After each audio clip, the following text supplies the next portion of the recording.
제가 이전 영상에서 지산 분양권을 매수하는 방법에 대해서 말씀드렸는데요. 분양권 매수하는 방법을 먼저 알려드린 이유가 분양권은 초기 투자금이 적게 들어가서 많은 분들이 지산 투자에 관심을 갖게 되는 계기가 되지 않을까 하는 생각이 들었기 때문이에요.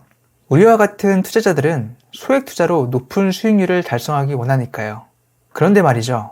단순히 투자금이 적게 들어간다고 해서 분양권을 매수하거나 직접 분양을 받는 것보다 입지 좋은 것에 기축지산이 더 안전한 투자가 될 수 있다는 사실을 아시는 분은 극히 드물 거예요. 이미 수요가 많은 기축지산은 검증된 지산이라는 점을 알아두셨으면 좋겠고, 수요가 많은 지역의 기축지산이라면 꾸준한 시세조사로 매수할 수 있는 기회를 잡으셨으면 좋겠어요. 이번 영상에서는 기축지산을 매수하는 방법에 대해서 설명드리려고 합니다.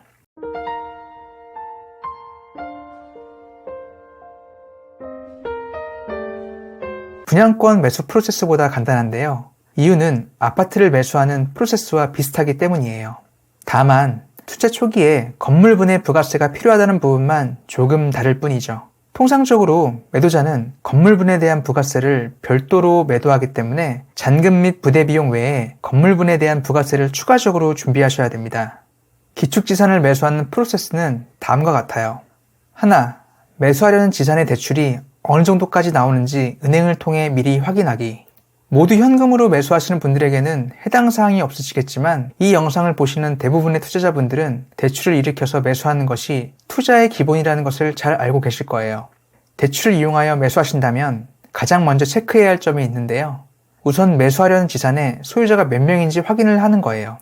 호실 여러 개를 한 개의 호실로 트고 소유자가 여럿일 경우 은행에서는 리스크가 있다고 보기 때문에 대출이 불가능해요. 다만 소유자가 한 명인데 호실이 여러 개인 경우에는 가능하고요. 또한 집 근처에 있는 은행에 문의를 하는 것보다 매수하려는 지산과 가까운 곳에 위치한 은행 위주로 문의를 해보세요. 그 이유는 가까운 곳에 있는 은행일수록 지산 대출에 대한 경험이 많은 편이기 때문에 대출 한도나 대출 이자가 괜찮을 확률이 높아요. 여러 곳에 문의를 해보고 가장 대출을 많이 해주거나 이자가 낮은 곳으로 선택하시면 됩니다. 이후 은행에서 개인정보 동의를 받고 대출 가능 여부를 알려주는데요. 대출의 경우 투자를 기준으로 통상적으로 80% 정도가 가능하고요. 개인의 신용도가 높거나 대출 취급을 많이 해본 은행의 경우에는 90%까지 해주는 곳도 있어요. 둘, 부동산 중개소를 통해 매물을 확인한 후 가계약금 넣기. 대출 실행이 가능하다고 은행으로부터 확답을 받았다면 매물을 확인해 봐야겠죠. 매수하려는 지산의 내부 상태는 어떤지, 임차 중이라면 월세는 잘 내고 있는지, 공실이라면 임차를 맞추는데 얼마나 걸릴지 등을 확인해보고 최종 결정을 합니다. 매수하기로 결정을 했다면 가계약금을 넣으면서 계약일을 잡으시면 되겠죠. 저 같은 경우에는 일주일에서 2주 내로 잡아요. 셋, 계약일에 부동산 중개소에서 매도자와 함께 매매계약서를 작성하기. 보통 계약금 10%에 잔금 90%이며 계약서에 특약사항을 추가하거나 잔금 일정에 대해서 확실하게 협의를 합니다. 저 같은 경우에는 보통 2달 정도로 넉넉하게 잡아요. 이미 확답은 받았지만 혹시 모를 변수로 인해 대출이 되지 않을 경우 다른 은행도 알아봐야 하기 때문인데요. 그래서 제가 즐겨 넣는 특약사항이 서로 간의 협의를 통해 잔금일을 앞당길 수 있다라는 문구인데요. 대출 실행이 생각보다 빨리 진행된다면 잔금을 늦게 할 필요는 없으니까요. 실제로 7월 중순에 계약을 하고 9월 말에 잔금 일정을 잡았다가 대출 실행이 생각보다 빠르게 돼서 8월 초에 잔금을 한 경험도 있어요. 그렇다고 해서 잔금 일정을 너무 짧게 잡았다가 대출로 고생하시는 분도 보았기 때문에 넉넉하게 잡는 것을 권해드립니다. 그리고 은행에서 80%의 대출을 받고 매수한다고 가정할 경우 필요한 투자금은 미리 지불한 계약금 10%를 제외한 잔금 10%와 취득세, 부동산 중개 수수료, 법무사 보수료, 건물분에 대한 부가세가 초기에 필요합니다. 건물분에 대한 부가세는 홈택스를 통해 조기 환급이 가능하기 때문에 일시적으로 들어가는 투자금이라고 생각하시면 마음이 편하실 거예요. 넷, 잔금 치르기. 아파트처럼 소유권 이전 등기를 하기 위해서 법무사분이 필요하겠죠.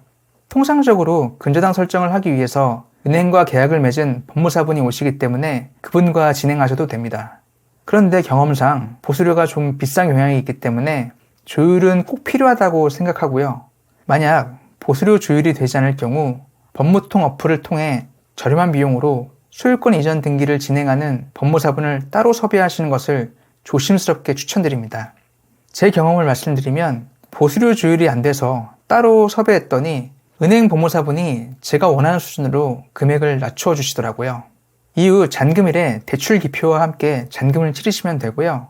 잔금을 치른 후에는 부동산 소장님에게는 중개수수료에 대한 세금 계산서 발행을, 법무사분에게는 법무사 보수료에 대한 세금 계산서 발행을, 매도자분에게는 건물분 부가세에 대한 세금 계산서 발행을 꼭 요청하세요. 그리고 건물분의 부가세의 조기 환급은 네이버에 검색하면 많은 블로그에서 설명하고 있으니 참고하시면 되고요. 조기 환급은 대략 2달 정도 소요됩니다. 여기까지가 기축지산을 매수하는 방법이었습니다. 조금 복잡하게 들릴지 모르겠지만 실제로는 아파트 매수하는 방법과 똑같아요. 다만 서두에 말씀드렸던 것처럼 부가세 부분만 추가된다는 점이 다를 뿐이죠. 여러분도 기축지산을 매수해보시고 월세 받는 기쁨을 누려보셨으면 좋겠습니다. 혹시 이 영상을 보고 이해가 되지 않는 부분이 있으시다면 댓글로 의견 남겨주세요. 제가 아는 선에서 성심성의껏 답변 드리도록 하겠습니다. 감사합니다.